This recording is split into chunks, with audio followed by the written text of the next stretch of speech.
Hello, and welcome to Replay Value.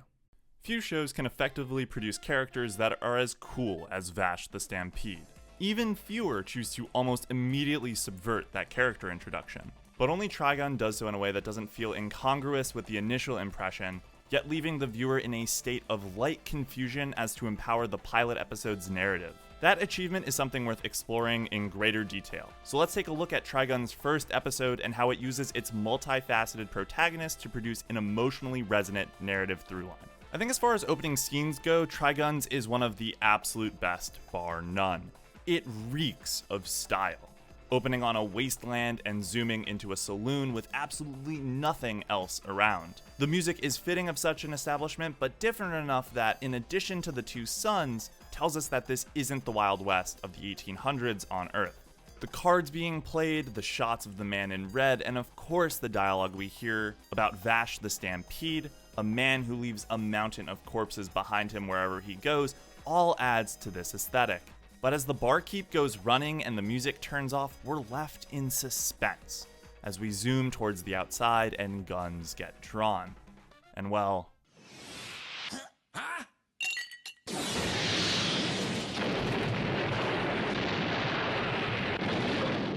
And that calm is continued to be disrupted as bullets rip everything apart.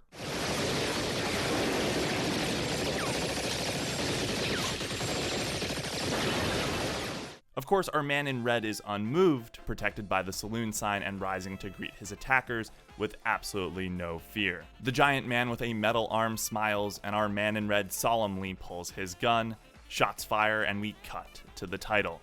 It's a brilliant sequence in how it introduces the different worlds subtly, the wanton destruction compared to the poise of the man in red, the cinematography, the aesthetic, and the style, all coming through to say one thing: cool.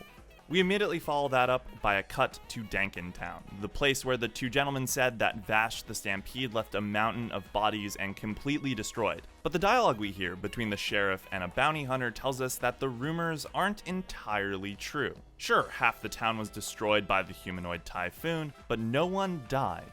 The description we get is a giant man wearing red with earrings, which for a first-time watcher would make you think of the dude who destroyed the saloon. But the cool guy in red also has earrings and fits that description, and he was the main character in the OP. This mistaken identity isn't helped by the fact that when Meryl and Millie hear yet another description of Vash, about how tall he is, how he has a giant weapon, a mohawk, and a group of henchmen to boot, this obviously points to the guy who destroyed the saloon as Vash the Stampede. And we cut back from them to the green mohawk man. But as the henchmen search, one of them shouts, "It's Vash," after the blonde guy surfaces after hiding in the sand. And we flash back to see the outcome of the shootout in the saloon, which was ridiculous. Everything about this character from now until the end of the episode is just absurd. Nothing like the cool guy from the very beginning.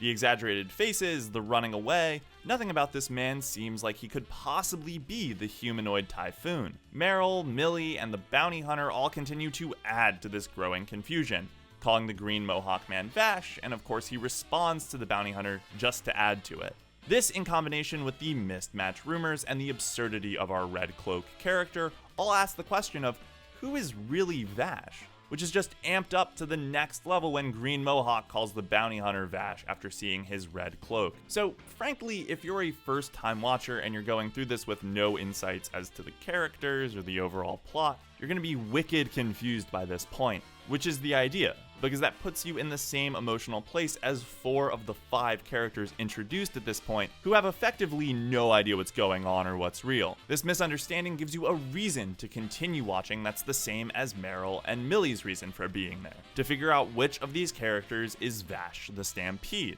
But even if you do know which character is Vash, either because you're aware of Trigun's legacy or you figured it out after Vash eats the donuts and gets nervous about the 24-hour surveillance comment, all of this becomes comedic in an absurdist sense. The different rumors, the way guns quickly get pointed at one another. It's like who's on first? But with the addition of Vash's various faces, his movements, the insanity of him dodging gunfire, and the timing is all just hilarious. I personally think it's impressive that the sequence is written in such a way that it's engaging on first watch due to lack of knowledge, and then comedic on rewatch due to depth of knowledge. Of course, the humor is not all there is to Vash. He's got a bounty on his head for a reason. And we see that his accuracy across the episode is laser focus. This mix of absurdity and skill suggests a depth to Vash's character before we really get into the backstory and his mindset in later episodes. By the time the two hunters have agreed on who Vash is, we as an audience have come to that conclusion as well, even if Meryl hasn't. His mix of genuine sincerity and comedic optimism, astonishing skill, and complete tomfoolery all raise questions of who Vash really is. Even though we know which one is Vash, the question of who is Vash becomes the real question as we wrap up the episode, becoming the new emotional throughline to keep you engaged, in addition to the narrative question of what kind of trouble he's going to get into next. This subversion of the cool character while maintaining most of the trappings of the coolness is something that Trigun does extremely well. And the achievement of having a narrative that is engaging on different levels depending on when you've seen it is something that is hard to instantly recognize on the surface. But it's a great way to build intrigue into a character and world that, while starting off pretty light, is going to go to some dark and heavy places, but eventually be called the definition of a classic. Hope you enjoyed. Leave a like if you want more Trigun material, let me know what you thought with a comment, follow me on Twitter for my polls, posts, and publishings, link in the description, and subscribe for more videos. We'll be back real soon with a new one, but until then, thanks for watching.